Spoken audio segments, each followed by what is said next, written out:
నేటి విశ్వాస నాయకురాలు సహోదరి రూత్ మార్టిన్. పరలోక పిలుపు 12 సెప్టెంబరు 2010. ఈమె ప్రత్యేకతలు: దేవుని సేవకురాలు, ఆదరించే ఆత్మీయతల్లి, ధైర్యశాలి, ప్రార్థన యోధురాలు, క్రమశిక్షణే ఈమె ప్రత్యేకత.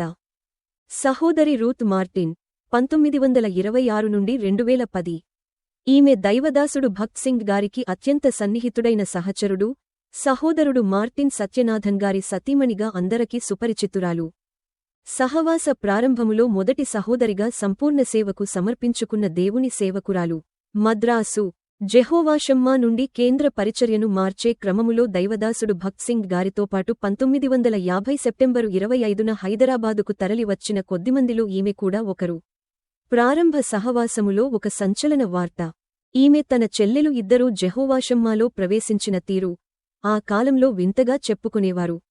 ఎందుకనగా సహవాసములో ఉన్న దైవసేవకులెవరైనా సహోదరుడు భక్త్ సింగ్ గారి సేవా పిలుపుకు లోబడి దేవుని చిత్తమును కనుగొని సంపూర్ణ సేవకు సమర్పించుకున్నవారే.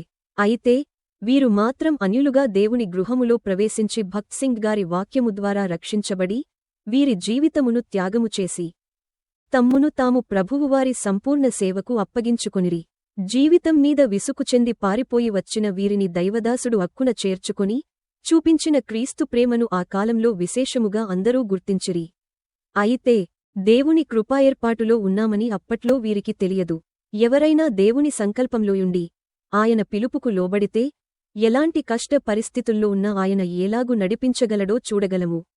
బైబిలులో రూతువలే రూతు 2:11, 12 నీవు నీ తల్లిదండ్రులను నీ జన్మభూమిని విడచి ఇంతకుముందు నీవు ఎరుగని జనము నొద్దకు వచ్చితివి. యెహోవా నీవు చేసినదానికి ప్రతిఫలమిచ్చును. ఇశ్రాయేలీయుల దేవుడైన యెహోవా రెక్కల క్రింద సురక్షితముగా నుండునట్లు నీవు వచ్చితివి. ఆయన నీకు సంపూర్ణమైన బహుమానమిచ్చును. ఈ సహోదరి రూతును కూడా ప్రభువు అలాగే తన రెక్కల క్రింద ఆశ్రయమిచ్చి ఆశీర్వదించి సురక్షితముగా భద్రపరచి విశ్వాసములో నుండి తప్పిపోకుండా చివరివరకు నడిపించెను. అలాగే ఈమె జెహోవాషమ్మా, ఏలీము పరిచర్య చేసిన సంఘాలలో దేవుని సేవకురాలిగా తన విశ్వాస ప్రయాణమును క్రమశిక్షణతో కొనసాగించుచు అనుభవ జీవితంలో ఈమె చూపిన ప్రేమ, సమర్పణ, త్యాగం అన్నియూ ఆయనను మహిమపరచినవే. సహోదరి రూత్ మార్టిన్. ఈమె అసలు పేరు మర్యం. ఈమెది మద్రాసు నగరం, సెయింట్ థామస్ మౌంట్ సమీపంలో నివసిస్తున్న సుసంపన్న కుటుంబం. ఇస్లాం మతమునకు చెందిన ఈ ప్రాంత వాస్తవ్యులు తహీర్ బేక్, మర్యం దంపతులకు జన్మించిన ఈమె మూడవ కుమార్తె. ఈమె తండ్రిగారైన తహీర్ బేక్ సాహెబ్ రక్షణ శాఖలో ప్రభుత్వాధికారి. ఇంటిలో మిలిటరీ క్రమశిక్షణ. పూర్వాకాలము నుండి ఈయన పితరులందరూ అత్యంత నిష్ఠగల ఇస్లాం మత విశ్వాసంలో జీవించినవారు. అలాగే అత్యంత దారుణమైన నిష్ఠ, నియమములతో మగవారి నీడకూడా పడకుండా తన కుమార్తెలను పెంచిరి. అసలు తల్లి వీరి చిన్నతనంలోనే చనిపోగా తల్లి ప్రేమను అసలు పొందలేకపోయామని బాధకు తోడుగా నిత్యమూ హింసించే మారుడు తల్లి. ఇంకా స్నేహితురాళ్లుగా ఉండే ఇద్దరు అక్కలకు పెళ్లిళ్లు చేయటం వలన వీరికి దూరమయ్యారు. వారికిలాగానే వీరికి కూడా ఎవరో తెలియనివారికి బలవంతంగా పెళ్లి చేయాలనుకునేవారు. చివరగా ప్రేమగా చూసుకునే నాయనమ్మ కూడా చనిపోవటం. ఈ పరిస్థితులన్నీయూ మర్యం, ఈమె చెల్లెలు ఖదీజా జీవితాలమీద తీవ్రమైన ప్రభావము చూపటంచే నిరాశ, నిస్పృహలకు లోనైన ఈ ఇద్దరు సహోదరీలు ఆత్మహత్య చేసుకోవలెనని గదిలోపల తలుపులేసుకుని విషపు విత్తనాలు తినబోవుచుండగా పొరుగువారు చూసి రక్షించారు. వీరి అనేక బాధలన్నింటినీ అర్థం చేసుకున్న వీరి కజిన్ సిస్టర్, మీరు సినిమాలలో నటీమణులుగా వెళ్లితే మీకు కష్టాలు లేకుండా స్వతంత్రంగా, సంతోషంగా బ్రతుకగలరని, అందుకు సహాయం చేసే తనకు తెలిసిన గ్రేస్ తంగమణి అనే ఒకామెను పరిచయం చేయగా ఆమె వీరికి మాటిచ్చితిరి. అది తాము కోరుకొనే నిజమైన ఆనందాన్ని ఇస్తుందని భావించి పారిపోవాలని నిర్ణయించుకున్నారు. కాని అదే సమయం 1943 అక్టోబరు 4 ఉదయం నుండి ప్రారంభమైన వర్షము 6 రోజులు కుండపోతగా కురియుట వలన మద్రాసు నగరమంతా జలమయమై లోతట్టు ప్రాంతాలన్నీ వరదతో అతలాకుతలమైనవి. అప్పటికి ఈమె వయస్సు 17, ఈమె చెల్లెలు వయస్సు 16 సంవత్సరములు. ఈ కారణంగా వీరి కార్యక్రమం కొంతకాలం వాయిదా పడిందని వీరనుకున్నారు. అయితే నగరమంతటా సంభవించిన ఈ సంక్షోభంలో ప్రభువిచ్చిన భారమును బట్టి సామాజిక సంస్కర్తగా దైవదాసుడు భక్త్ సింగ్ గారు తన బృందంతో వెళ్లి వరదలో ఇల్లు మునిగిపోయి ప్రాణాపాయంలో ఉన్న వేలాదిమందిని కాపాడి జెహోవాషమ్మాకు చేర్చి అందరికి భోజన సదుపాయములన్నీయు సమకూర్చి క్రీస్తు ప్రేమను చూపించిరి. వారిలో ఈ సహోదరీలను సినిమా పరిశ్రమలో నటీమణులుగా స్థిరపరుస్తానని మాటిచ్చిన గ్రేస్ తంగమణి, తన కుటుంబము కూడా ఉన్నారు. అక్కడ అందరికి సువార్త ప్రకటించబడగా నామకార్థ క్రైస్తవురాలైన ఈ గ్రేస్ తంగమణి కూడా తన పాపములు ఒప్పుకొని ప్రభువును చేర్చుకొని పూర్తిగా మార్పు చెందెను. అయితే మద్రాసు నగరంలో ప్రభుత్వము చేపట్టిన వరద పునరావాస సహాయక చర్యలు ముగియక ముందే బస్సులు రోడ్లమీదకు వచ్చాయి. కాబట్టి వెంటనే ఈ సహోదరీలిద్దరూ ఎవరూ గుర్తుపట్టకుండా బొట్టులు పెట్టుకుని వస్త్ర వేషధారణతో మారువేషంలో మర్యం, ఖదీజాల పేర్లను హిందువులైన వసంత, లలితలుగా మార్చుకొని గ్రేస్ తంగమణిను కలసికోవటానికి బస్సుస్టాప్ వరకు నడచి వెళ్ళుచుండగా అప్పటికే మనశ్శాంతి కరువై కలవరములోయున్న ఈమె త్రోవలో ఉన్న నూతిలో దూకి ఆత్మహత్య చేసుకుందామని తన చెల్లెలైన ఖదీజాను అతిగా ప్రేరేపించిరి. కాని ఈమె చెల్లెలు మాత్రం బలవంతంగా మరణించటం ద్వారా ఘోరమైన పాపంతో నరకంలోకి వెళ్తారు అని ఒకసారి ఎక్కడో చదివిన భాగం గుర్తు తెచ్చుకుని తనకు అడ్డుబడి నిలువరించింది. ఈ మరణాపాయము నుండి కూడా తప్పించబడి చివరకు గ్రేస్ తంగమణిని కలిసికొనుటకు ఆమె పనిచేసే పాఠశాలకు వెళ్ళినప్పుడు వీరిని సాదరంగా ఆహ్వానించిరి. కాని వరద సంభవించుటకు కొద్ది రోజుల ముందు సినిమా లోకంలో మంచి భవిష్యత్తు ఉన్నది అని ప్రోత్సాహపరచిన ఆమె ఈలోగా మారుమనస్సు పొంది నూతన విశ్వాసిగా ఆమె సినిమా లోకములో ఉన్న చెడులన్నీయు బోధించి వీరిని బాగా నిరుత్సాహపరిచి దానికి బదులుగా కొంత నచ్చచెప్పి జెహోవాషమ్మాకు నడిపించెను. ఆ దినము 1943 అక్టోబరు 16. ఇదే వీరు ఇల్లు వదలిన చివరి రోజు. దేవుని గృహములో చేరిన మొదటి రోజు. దైవదాసుడు, పెద్దలు, అక్కడ మిషనరీ సహోదరీలు ఉండే హెప్సిబా నివాససగృహములో వీరిని ఉంచిరి. కాని వీరు వయస్సురీత్యా మైనర్లు కాబట్టి వీరిని దేవుని గృహములో ఉంచుట చట్టరీత్యా నేరమని గుర్తించి వెంటనే వీరి తల్లిదండ్రులను, పెద్దలను పిలిపించి వారికి అప్పచెప్పగా వారితో వెళ్ళుటకు కూడా ఇష్టము లేక నిరాకరించితిరి. కాని వీరి జీవితంలో మోసపోయామని, కోరుకున్నది దూరమైనందుకు నిరుత్సాహంగా, కోపంగా, ఎంతో అసంతృప్తిగా ఉండేవారు. ఈ పరిస్థితుల్లో తీవ్ర నిరాశ, నిస్పృహలో ఉన్న వీరికి హెప్సిబాలో సహోదరీలు వీరిపట్ల చూపించే ప్రేమ, సమర్పణతో చేసే పనులు, వారు పాడే పాటలు, వీటన్నిటి ద్వారా వీరు ఆకర్షించబడిరి. ఇటువంటి ప్రేమ కలిగిన వారిని వీరి జీవితములో ఎన్నడూ చూడలేదు. అయినప్పటికీ ఇస్లాం మత విశ్వాసములోనే చనిపోవుట మంచిదని ఖండితంగా చెప్పేవారు. కాబట్టి హెప్సిబా సహోదరీలు వీరికొరకు రోజూ చేసే ఉపవాస ప్రార్థనలు, ఇంకా సహోదరుడు భక్త్ సింగ్ గారు మద్రాసులో ఉండే ప్రతిరోజూ మధ్యాహ్న సమయాలలో వీరి దగ్గరకు వెళ్లి రక్షణ మార్గమును బోధించేవారు. ముఖ్యముగా ఈమె, మర్యం, వాక్యము వినకుండా దైవదాసుని తిరస్కరించేవారు. చివరకు ప్రభువు కఠినమైన వీరి హృదయాలలో చలనము కలిగించుట ద్వారా ఒక ప్రభువు దినమున ఆరాధనకు వెళ్ళిరి. అక్కడ ప్రార్థనా కూడికకు రావలెనని ఆహ్వానించగా నిరాకరించి తరువాత మనస్సు మార్చుకుని కూడికకు వెళ్ళగా దైవదాసుని వర్తమానము, అక్కడ ప్రార్థనలు, ముఖ్యముగా పెద్ద అయిన సహోదరుడు దొరైరాజ్ కన్నీటితో చేసిన మొత్తం ప్రార్థన విన్నప్పుడు ఈ సహోదరిలిద్దరు దేవుని సన్నిధిని ఎంతగానో అనుభవించితిరి. మొదటిగా జీవముగల దేవుని సన్నిధిని గుర్తెరిగిన ఈమె చెల్లెలు ఖదీజా దీన మనస్సుతో ప్రార్థించి ప్రభువును చేర్చుకొనెను. తరువాత ఈమె, మర్యం కూడా పాపములు ఒప్పుకొని యేసు క్రీస్తు ప్రభువును తన స్వంత రక్షకునిగా అంగీకరించెను.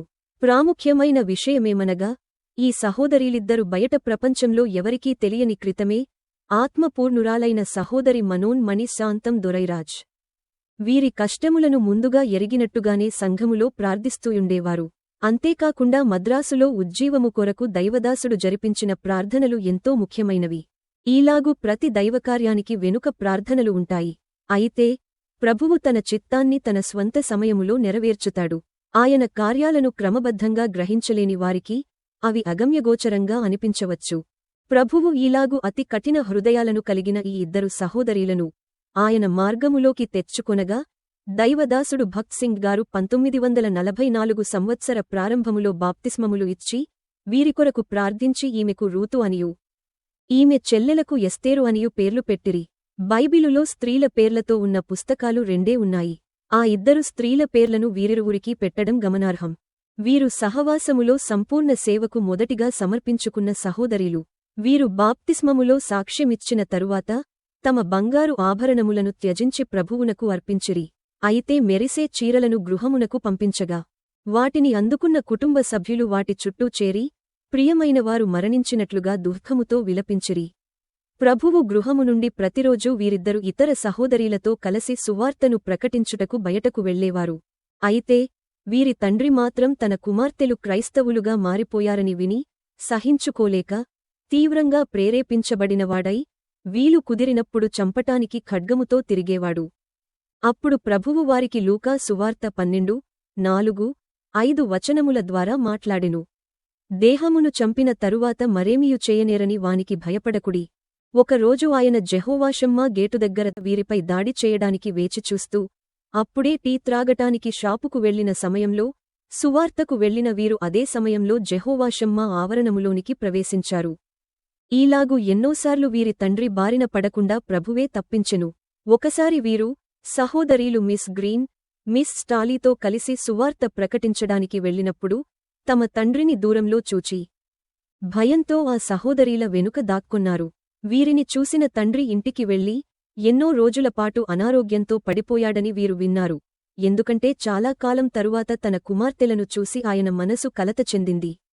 వీరు 7 ఏళ్ల ప్రార్థనల తరువాత తీవ్రమైన అనారోగ్యంతో ఉన్న ఆయన వద్దకు వెళ్లగా తన కుమార్తెలు సినిమా తెరపై నాట్యం చేయకుండా యేసుక్రీస్తు ప్రభువు సువార్త ప్రకటిస్తున్నారని తెలిసి ఆనందిస్తూ యేసు నామమునకు శక్తి కలదు అని ఒప్పుకొనిరి.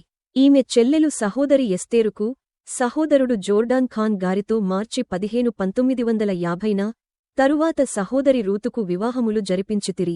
సహోదరి రూత్ వివాహం మార్చి 9, 1953న సహోదరుడు మార్టిన్ సత్యనాథన్ గారితో మద్రాసులో జరిపించితిరి. ఈయన అతి చిన్న వయస్సులోనే రక్షించబడి సేవకు సమర్పించుకొనిరి. ప్రారంభ సహవాసములో సంపూర్ణ సేవకు చేర్చబడిన తొలి వ్యక్తి ఈయనే. దైవదాసునికి ఇష్టుడైన జతపనివాడు. సహోదరుడు మార్టిన్ గారు, సహోదరి రూత్ వీరిద్దరూ స్థానికంగా మద్రాసుకు చెందినవారైనందున అక్కడ పెద్దల విజ్ఞప్తి మేరకు దైవదాసుడు భక్త్ సింగ్ గారు ఏలీములో కాకుండా జెహోవాషమ్మాలో వీరి వివాహము జరిపించిరి. వీరు సేవాపరిచర్యలో కొనసాగుచు 2 కుమారులు, 3 కుమార్తెలతో ఆశీర్వదించబడ్డారు. 1 David Martin, 2 Jonathan Martin, 3 Priscilla Joseph, 4 Susanna Johnson, 5 Mercy Martin మరియు 14 మంది మనుమలు, 16 మంది ముని మనుమలుతో ఆశీర్వదించబడ్డారు. వీరి 2 కుమారులు, మనవడు జాబెజ్ డేవిడ్ సంపూర్ణ ప్రభువు సేవలో కొనసాగుచున్నారు. మిగిలినవారు కూడా వారి బాధ్యతలతో పాటు ప్రభువు పరిచర్యను నిర్వర్తిస్తున్నారు. సహోదరి రూత్ మార్టిన్, ప్రభువు దాసురాలిగా సేవ చేసిన ప్రదేశములు: 1 1943 అక్టోబరు నుండి 1950 సెప్టెంబరు 24 వరకు జెహోవాషమ్మా, మద్రాసు. 2 1950 సెప్టెంబరు 25 నుండి 1957 సెప్టెంబరు వరకు ఏలీము, హైదరాబాదు. 3 1957 సెప్టెంబరు నుండి 1972 డిసెంబరు 6 వరకు సమాధాన గృహము, రాజమండ్రి. 4 1972 డిసెంబరు 6 నుండి షాలేము, విశాఖపట్నం. సహోదరి రూత్ మార్టిన్ 1944 సంవత్సర ప్రారంభములో దైవ సేవకురాలిగా సమర్పించుకున్నప్పటి నుండి ఈమె ఎక్కడున్నా క్రమశిక్షణతో కూడిన జీవితం గడిపారు. అంతేకాక ఇదే క్రమశిక్షణ సంఘములలోని విశ్వాసులు మందిర ఆవరణములో అందరూ పాటించేలాగున అనుభవంలో అదే రకంగా నడచుకొనేలా తెలియపరచేవారు.